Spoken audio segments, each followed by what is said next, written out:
अस्सलाम वालेकुम नाज़रीन। पीएसएल के शानदार मैचेस जारी हैं, लेकिन ये पीएसएल बाबर आजम के लिए कोई अच्छी साबित नहीं हो रही।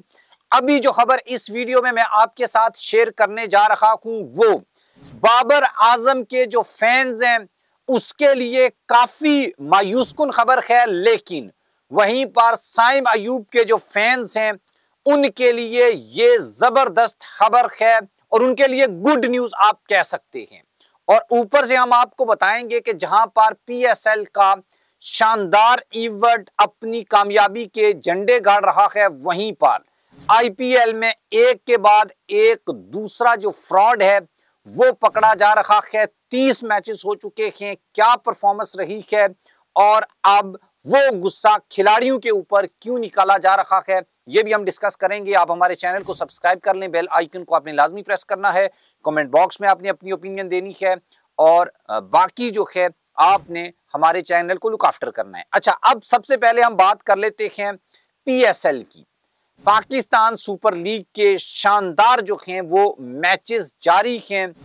इस पूरे इवेंट में जो टीम और जो खिलाड़ी सबसे बैड परफॉर्मेंस के साथ सामने आया है, टीम का नाम लें तो वो पेशावर ज़ल्मी है जो अपने 2 के 2 मैचेस हार चुकी है और उसकी क़यादत है बाबर आजम के पास।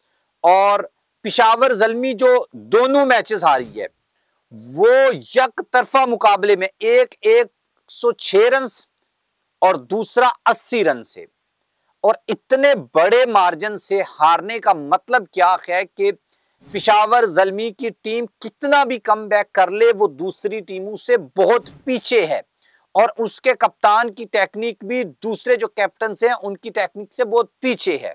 उसके बाद है मुल्तान सुल्तान जिसका एक मैच हुआ है वो उसमें भी शिकस्त खा गई है, इनके 2 हुए हैं दोनों में शिकस्त खा गई है। अब पाकिस्तान के जो साबिक क्रिकेटर हैं बासत अली, उन्होंने ये मुतालबा किया है कि बाबर आजम जो हैं उनसे ना सिर्फ पेशावर ज़ल्मी की कप्तानी ली जाए बल्कि उनको टीम से भी ड्रॉप कर देना चाहिए, क्योंकि बाबर आजम की वजह से बड़े जारहाना बल्लेबाज और बेंच के ऊपर जो बैठे हुए बेंचिंग जो स्ट्रेंथ है वो बहुत तगड़ी है पेशावर ज़ल्मी की, लेकिन प्लेइंग 11 में इन खिलाड़ियों की वजह से वहां पर उनको सिलेक्ट करने में काफी जो है वो प्रॉब्लम हो रही है। अब इसका वैसे तो एनालाइज किया है इसको कि बाबर आजम ने पहले मैच में साइम अयूब से नई बॉल के साथ गेंद के साथ बॉल करवाई तो वो बड़ा जबरदस्त तजुर्बा था, दूसरे में नहीं करवाई, फिर नई बॉल के साथ जिस खिलाड़ी को एक ओवर में 11 रन पड़े उसकी जगह उस खिलाड़ी को ले आए जिसको अगले ओवर में 20 रन पड़ गए। तो ये जो इश्यू है ये बाबर आजम के साथ है। फिर बाबर आजम के ही एक साबिक कोलीग हैं शोएब मकसूद जो मुल्तान सुल्तान की जानिब से खेलते रहे हैं, अब वो नहीं खेल रहे। उनके सामने भी जब ये सवाल रखा गया तो उन्होंने ये कहा कि बाबर आजम वैसे लगता है कि वो मैदान में मुस्कुरा रहा है, रिलैक्स है, वो अच्छे शॉट्स के ऊपर क्लैपिंग भी कर रहा होता है, इवन ये कि मुखालिफ टीम के खिलाड़ियों की अच्छी शॉट पे वो या अच्छी फील्डिंग पे भी क्लैपिंग करता है, लेकिन वो शदीद दबाव में होता है और ये सब बाबर आजम का दिखावा है।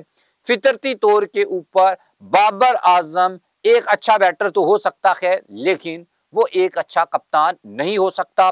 शोएब मकसूद ताहम ये जरूर कहते हैं कि बाबर आजम को पेशावर ज़ल्मी में खेलना चाहिए लेकिन वो कप्तान के तौर पर नहीं खेलें बल्कि ओपनर के तौर पर भी नहीं खेलें, वो 2 डाउन या 3 डाउन आकर बैटिंग करें और इस तरीके से जो पेशावर ज़ल्मी है उसकी फ्रेंचाइज जो है वो अपने आप को या खुद को रिवाइव कर सकती है। और अगर बाबर आजम कप्तानी नहीं छोड़ते या वो करते रहते हैं तो ये पेशावर ज़ल्मी की जो फ्रेंचाइज है उसके लिए एक घाटे का सौदा होगा। दूसरी तरफ अगर हम बात करें तो ये मुतालबा भी जोर पकड़ रहा है कि साइम अयूब जो हैं उनकी परफॉर्मेंस भी कंपैरेटिवली बेहतर रही है और चूंकि जो T20 तर्ज की जो क्रिकेट है या जो लीग्स हैं इसमें अगर आपने एक भी खिलाड़ी ऐसा डाल दिया जिसने 20 बॉलें खेल ली, 10 रन बनाए, 15 रन बनाए, जो कि बाबर आजम का स्ट्राइक रेट है, तो इसका मतलब यह है कि बाकी फिर जो कुछ भी कर लें आप उसको कवर नहीं कर सकते, क्योंकि यहां पे तो 234 रन का टारगेट चेज हो रहा है, 200 रन का टारगेट चेज हो रहा है। तो इसका मतलब ये है कि ये कोई मतलब यहां पर कोई गलती की गुंजाइश नहीं है। छोटी सी गलती का मतलब यह है कि आप मैच से खाद दो बैठते हैं। एक कमजोर खिलाड़ी को टीम में शामिल करने का नतीजा आपको शिकस्त की सूरत में देखना पड़ सकता है। और अब यह कहा जा रहा है कि साइम अयूब जो है उनको कप्तान बनाना चाहिए बाबर आजम की जगह। इसके ऊपर मुझे आपकी ओपिनियन चाहिए होगी।